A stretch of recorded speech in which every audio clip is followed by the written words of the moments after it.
10-ാമത്തെ സങ്കീർത്തനം 3-ാം വാക്യം. ദുഷ്ടൻ തൻ്റെ മനോരഥത്തിൽ പ്രശംസിക്കുന്നു, ദുരാഗ്രഹി യഹോവയെ ത്യജിച്ച് നിന്ദിക്കുന്നു. 10-ാം സങ്കീർത്തനത്തിൻ്റെ 3-ാം വാക്യത്തിൽ 2 വ്യത്യസ്ത കൂട്ടരെ ദൈവത്തിൻ്റെ ആത്മാവ് പരിചയപ്പെടുത്തുകയാണ്. 1 ദുഷ്ടനാണ്, 2 ദുരാഗ്രഹിയാണ്.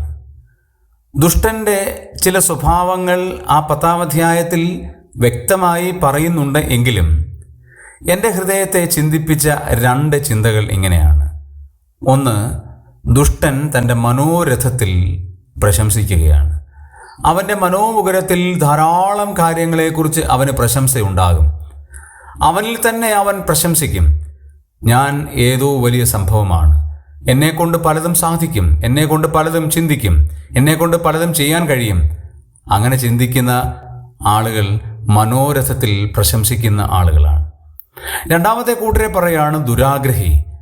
അദ്ദേഹം യഹോവയെ ത്യജിച്ച് നിന്ദിക്കുകയാണ്.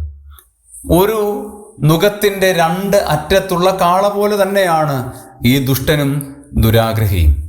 അവരുടെ ചിന്താഗതികൾ ഒരേപോലെയാണ്, ഒരേ കാറ്റഗറിയിൽപ്പെട്ട ചിന്താഗതിയാണ്. അവരെ ദൈവത്തിൻ്റെ ആത്മാവ് വിളിക്കുന്നത് ദുഷ്ടനും ദുരാഗ്രഹിയും എന്നാണ്.